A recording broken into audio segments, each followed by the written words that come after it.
Hello friends, मेरा नाम है शशांक सिंह और आप देख रहे हैं मेरा यूट्यूब चैनल। 15 अगस्त यानी कि इंडिपेंडेंस डे की बहुत बहुत शुभकामनाएं आप लोगों को। आज है 15 अगस्त और आज से करीब 75 साल पहले हमारा देश आजाद हुआ था। गुलामी की इन जंजीरों में 200 साल तक हमारे देश ने गुलामी की। उसके बाद सन 1947 में हमारे देश को आजादी मिलती है। आजादी तो हमारे देश को मिली, लेकिन उसके बाद क्या हमने उस आजादी का मजा लिया या उस आजादी के होने के बाद कैसे कॉन्सिक्वेंसेस थे हमारे देश के। जी हाँ, मैं आज का जो टॉपिक है जिसके बारे में मैं बात करने जा रहा हूं वो मैं बात करने जा रहा हूं पार्टीशन ऑफ इंडिया। यानी हमारा देश तो आजाद हुआ था, लेकिन उसी के साथ एक दुखद घटना घटी थी, यानी कि इंडिया और पाकिस्तान, जो ये दो मुल्क हैं आज के जमाने में जो एक दूसरे के बहुत बड़े दुश्मन हैं, इसका बंटवारा हुआ था। तो क्या हुआ था वो आज इस वीडियो में मैं कवर करूंगा। हमारा देश आजाद हुआ था और किस तरीके से पार्टीशन हुआ और उसके बाद किस तरीके से कम्युनल वायलेंस स्टार्ट होता है और इसकी क्या रूट्स थी, क्या कॉजेस थे जिसकी वजह से ये इतना बड़ा कम्युनल वायलेंस निकल कर आया और हिंदू मुस्लिम के जो दंगे हैं वो आज तक हमारे देशों में देखे जाते हैं।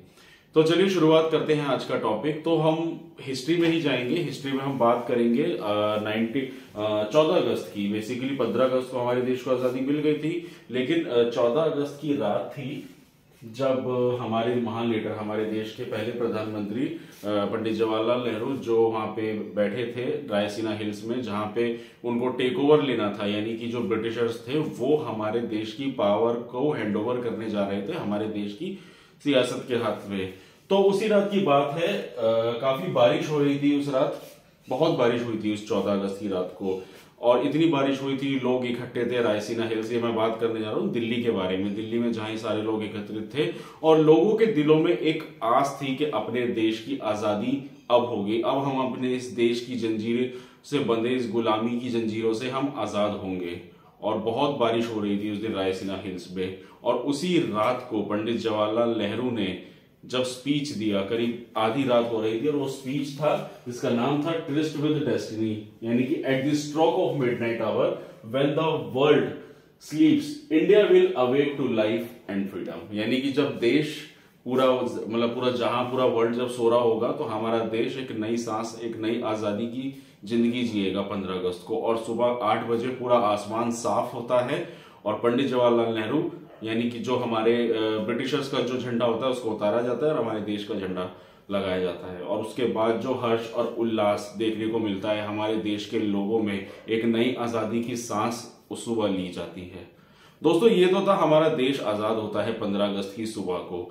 लेकिन साथ ही साथ इसके बारे में एक बात बताना चाहूंगा कि रायसीना हिल्स पे जिस साल, उस दिन जब ये बारिश हो रही थी, यानी कि सॉरी, जब ये आजादी की जो ये पूरा सिलसिला चल रहा था टेक ओवर का, उस दौरान हमारे देश के father of nation Mahatma Gandhi वहां पे नहीं थे।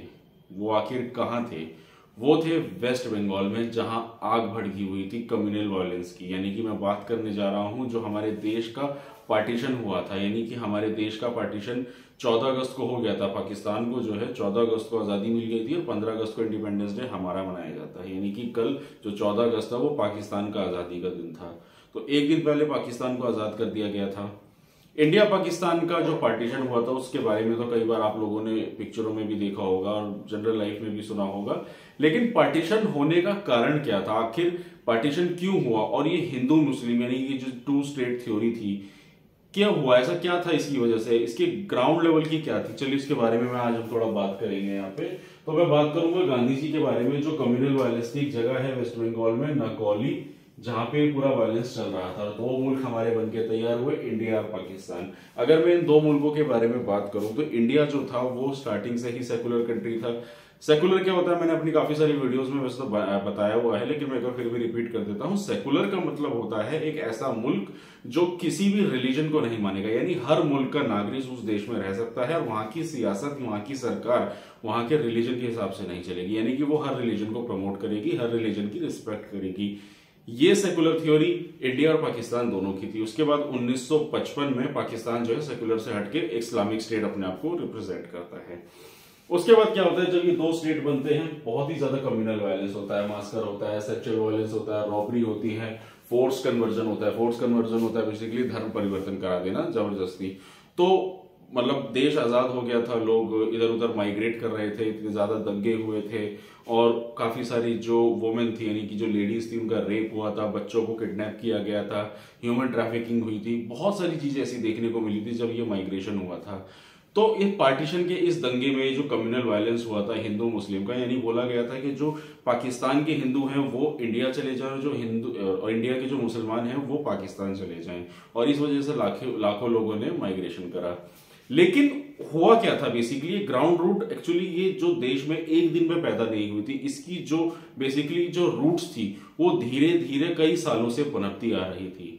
और कौन था इसका जिम्मेदार, उन सारी बातों को हम चलिए शुरुआत करते हैं। तो मैं बताऊंगा पहले तो देखिए हुआ क्या था। रूट्स थी बेसिकली टू नेशन थ्योरी जो लाए थे मोहम्मद अली जिन्ना, यानी पाकिस्तान के जो पहले प्राइम मिनिस्टर रहे थे, जो मुस्लिम लीग के लीडर भी थे। तो दरअसल बात है ये आईएनसी जो हमारा इंडियन नेशनल कांग्रेस है 1885 में बना था, जिसको एओ ह्यूम और बाकी काफी सारे कांग्रेस के लीडर्स ने चलाया, और आजादी के टाइम तक आते आते महात्मा गांधी, सरदार वल्लभ भाई पटेल, जवाहरलाल नेहरू, इन लोगों ने इसको चलाया। तो जो इंडियन नेशनल कांग्रेस थी वो हमारे देश में आजादी से पहले की पार्टी थी, जो हमारे देश की एक साइड पॉलिटिक्स को चलाती हुई आ रही थी। जो मतलब कह सकते हैं कि अगर हमारे देश के जितने भी लेजिस्लेटिव फैसले थे वो इंडियन नेशनल कांग्रेस देख रही थी, एक तरह से इंडिया को रिप्रेजेंट कर रही थी। वो ब्रिटिशर्स के सामने कॉलोनियल पावर थी, क्योंकि ब्रिटिशर्स का राज था, तो उनको रिप्रेजेंट, इंडिया को रिप्रेजेंट करने के लिए कांग्रेस पार्टी थी वो।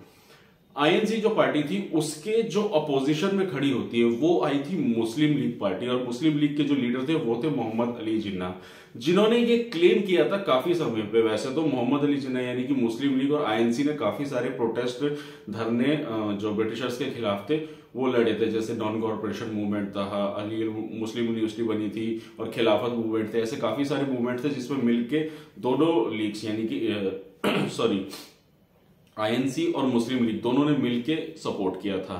लेकिन मोहम्मद अली जिन्ना का ये कहना था कि जो महात्मा गांधी हैं, जो फादर ऑफ नेशन है, जो हमारे कांग्रेस में थे, और जो कांग्रेस पार्टी है वो हिंदू मेजोरिटी पार्टी थी। क्योंकि क्या था कि जो इंडिया है वो आज भी एक हिंदू मेजोरिटी स्टेट है, यानी कि हमारे देश में हिंदुओं की पॉपुलेशन ज्यादा थी। तो मुस्लिम्स का यानी कि जो मोहम्मद अली जिन्ना थे उनका ये कहना था कि जो हमारे देश में अगर इंडिया में अगर हिंदुओं की पार्टी है, और ये आईएनसी को उन्होंने क्लेम कर दिया था कि जो कांग्रेस पार्टी है वो हिंदुओं की पार्टी है, तो हिंदुओं का ही यहाँ पे राज चलेगा और मुसलमान कहीं ना कहीं यहाँ पे दब जाएगा। और इसी वजह से मोहम्मद अली जिन्ना ने स्टैंड लिया मुस्लिम्स के लिए, और उन्होंने अलग से इलेक्ट्रल वोटिंग मांगा, जिसको हम पास भी हुआ था, जिसको हम कहते हैं मॉर्ले मिंटो एक रिफॉर्म आया था, जिसमें उन्होंने सेपरेट इलेक्टोरेट मांगा था। सेपरेट इलेक्टोरेट क्या होता है? देखिए सेपरेट इलेक्टोरेट होता है यानी कि मुस्लिम कैंडिडेट खड़ा होगा और मुस्लिम कैंडिडेट ही उसको वोट करेगा, और इसके लिए आईएनसी उसके खिलाफ भी थी। लेकिन ये मॉर्ले मिंटो रिफॉर्म जब आया था तो ये पास कर दिया गया था, और इसके पास हो जाने के बाद से मुस्लिम लीग बहुत ही ज्यादा पावर में आ गया था। और फिर ये टू स्टेट थ्योरी आई थी, पाकिस्तान के दूसरा मुल्क पाकिस्तान बनेगा, मुसलमानों का अलग देश बनेगा। और उसके बाद क्या होता है, फिर उसके बाद आता है 1946 मुस्लिम मेजोरिटी इलेक्शन होता है, जिसमें मुस्लिम मेजोरिटी से जीती है उसमें इलेक्शंस में। उसके बाद फिर कम्युनल वायलेंस भी देखने को मिलता है। आजादी से पहले भी काफी सारे ऐसे कम्युनल वायलेंस हुए थे, और फाइनली ब्रिटिशर्स ने डिसाइड किया कि इंडिया का जो पूरा का पूरा पॉलिटिकल इकोनॉमिकल जितना भी है वो सारा हैंड ओवर इंडियंस को देना है। और उसके बाद फिर एंट्री होती है लॉर्ड माउंटबेटन, हमारे इंडिया के आखिरी वॉइसरॉय जो थे, जिसको भेजा गया था ब्रिटिशर्स के द्वारा, और उन्होंने अपना अल्टीमेटम दे दिया 3 जून को कि अगस्त 1947 को जो अंग्रेज हैं वो भारत छोड़ देंगे। लेकिन दोस्तों यहां पे मैं एक बात करना चाहूंगा कि ये तो हुआ पार्टीशन की बात किस तरीके से, लेकिन क्या सिर्फ ये कह देना काफी होगा कि जो मोहम्मद अली जिन्ना थे वही उसके जिम्मेदार थे इस देश के बंटवारे के? जी नहीं दोस्तों, उसके जो सबसे बड़े जिम्मेदार थे वो थे ब्रिटिशर्स, क्योंकि जो आग भड़काई थी हिंदू मुसलमान की वो आग भड़काई थी ब्रिटिशर्स के द्वारा। But the main reason is britishers divide and rule policy, यानी कि जो ब्रिटिशर्स थे, यानी कि जो एक हमारा रिवॉल्ट हुआ था 1857 का, उसमें भी उन लोगों ने यही देखा था ब्रिटिशर्स ने कि किस तरीके से इंडियंस जो है एक हिंदू मुस्लिम की यूनिटी थी। ब्रिटिशर्स के आने से पहले हिंदू मुस्लिम्स की एक बहुत ही ज्यादा यूनिटी थी, और कोई ऐसे मास लेवल में देखने को नहीं मिला था कि हिंदू मुसलमान किसी भी तरीके का राइट्स हुआ करता था। तो इसी वजह से ब्रिटिशर्स ने जान लिया था कि इस देश में अगर लोगों को बांटना है तो उनको धर्म के आधार पे, रिलीजन के आधार पे, कास्ट के आधार पे, और डाइवर्सिटी, ज्योग्राफिकल लोकेशन के आधार पे लोगों को लोगों को बांटा जाए, तभी ये देश को पे हम राज कर सकेंगे। और यही होता है, काफी सारे हिंदू मुस्लिम इस तरीके के जो राइट्स होते हैं उसमें कहीं ना कहीं भड़काया जाता है, एक डिवाइड क्रिएट कर दिया जाता है। जैसे मैं बात करूं जो हमारा बंगाल पार्टीशन हुआ था जिसमें ईस्ट और वेस्ट बंगाल को अलग अलग कर दिया गया था। हिंदू मुस्लिम की मेजोरिटी थी, जो वेस्ट बंगाल था वो हिंदुओं का था और जो ईस्ट बंगाल यानी कि जो नॉर्थ ईस्टर्न रीजन था वो मुस्लिम्स का था। तो इस तरीके से ऐसे काफी सारे पार्टीशन देखने को मिले थे, हिंदू मुस्लिम आग भड़काई गई थी। और उसके अलावा काफी सारा डिस्क्रिमिनेशन देखने को मिला था। कहा जाता था कि जो हिंदू पंडित्स होते थे उनको पैसा दिया जाता था मुसलमानों के खिलाफ भड़काने के लिए, मुसलमान मौलवियों को पैसा दिया जाता था हिंदुओं के खिलाफ भड़काने के लिए। तो इस तरीके से ब्रिटिशर्स ने एक रोल प्ले किया था हिंदू मुस्लिम डिवाइड करने के लिए, और उनका यही हिंदू मुस्लिम डिवाइड सक्सेसफुल हुआ, जिसकी वजह से दूसरा मुल्क बन के तैयार हुआ, पाकिस्तान। दोस्तों, ये तो थी बात जिसमें मैंने आपको बताया किस तरीके से हमारे देश का बंटवारा हुआ, किस तरीके से अपने ही मुल्क के लोग बेघर हो गए, किस तरीके से लोगों ने अपने ही घरों को छोड़ने के लिए वो लोग मजबूर हो गए। इतने मास लेवल की किलिंग हुई, इतने मास लेवल के लोग मारे गए, लोग दर बदर बेघर हुए, और आजादी की उस खुशी को कोई इंसान अपने दिलों में बयां भी नहीं कर पाया, क्योंकि हमारी आजादी की जो खुशी थी वो अधूरी रह गई। जो हमारे फादर ऑफ नेशन थे महात्मा गांधी, उनकी वन नेशन थ्योरी थी। वो चाहते थे कि एक ऐसा मुल्क बने, एक ऐसा देश बने जिसमें हर धर्म हर तत्व का इंसान मिल बांट के प्यार मोहब्बत से रह सके, पर उनकी वो थ्योरी जो है वो फेल हो गई थी। इंडिया पाकिस्तान का बंटवारा होता है। इसमें लास्ट में मैं एक बात कहूंगा कि हमारे देश के जो लीडर्स थे, यानी कि अगर मैं बात करूं पंडित जवाहरलाल नेहरू, सरदार वल्लभ भाई पटेल, काफी सारे लोगों का ये कहना होता है कि वो शायद अगर ना होते तो कोई और होता तो इस देश को बेहतर से चला सकते थे, या मोहम्मद अली जिन्ना को अगर प्रेसिडेंट बना दिया जाता तो शायद ये देश का बंटवारा नहीं होता। लेकिन दोस्तों, मैं बताना चाहूंगा, दरअसल उस वक्त के जो राजनीतिक और जो भी उस दौरान की जो सिचुएशंस थी वो हमारे देश की इतनी ज्यादा खराब थी कि फैसले किसी भी तरीके से लेना, कि अगर मैं बात करूं पार्टीशन की, क्योंकि ब्रिटिशर्स की तरफ से भी आ चुका था कि 1947 को देश को आजाद कर दिया जाएगा। जब देश आजाद हो जाएगा और अगर पार्टीशन नहीं भी होता तो हमारे देश के जितने भी लीडर्स थे उनके लिए फैसला लेना बहुत ही मुश्किल हो गया था। वो एक अनडिस्प्यूटेड देश को एज एक्सेप्ट करते तो होता क्या कि जितनी भी प्रिंसली स्टेट थी हर एक रियासत अपनी अपनी चलाती और देश जो है कई गुट में बंट जाता, और इस वजह से उसके बाद देश जो है एक यूनाइट होके नहीं रह पाता। इसलिए पार्टीशन होना एक बहुत ही जरूरी बन गया था। और इसमें कहीं ना कहीं क्रेडिट जाता है हमारे जो सरदार वल्लभ भाई पटेल थे, उन्होंने करीब 550 रियासत थी जिनको उन्होंने अपने इस देश में जोड़ के रखा था।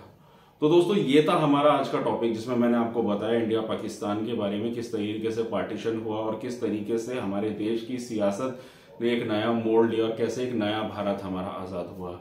तो आजादी के इस अमृत महोत्सव में आज का मेरा यही टॉपिक था जिसमें मैंने आपको बताया हमारे देश के बारे में। एक बार फिर से सबको हैप्पी इंडिपेंडेंस डे। और यही था मेरे दोस्तों आज का टॉपिक जिसके बारे में मैंने आपको बताया। अगर आपको मेरा काम पसंद आ रहा है तो आप मेरी वीडियो को लाइक कीजिए, मेरे चैनल को सब्सक्राइब कीजिए, और आने वाले समय में आपको और ऐसी इंफॉर्मेटिव वीडियोस मिलती रहेंगी। तो दोस्तों, बस आज के लिए इतना ही। Thank you very much.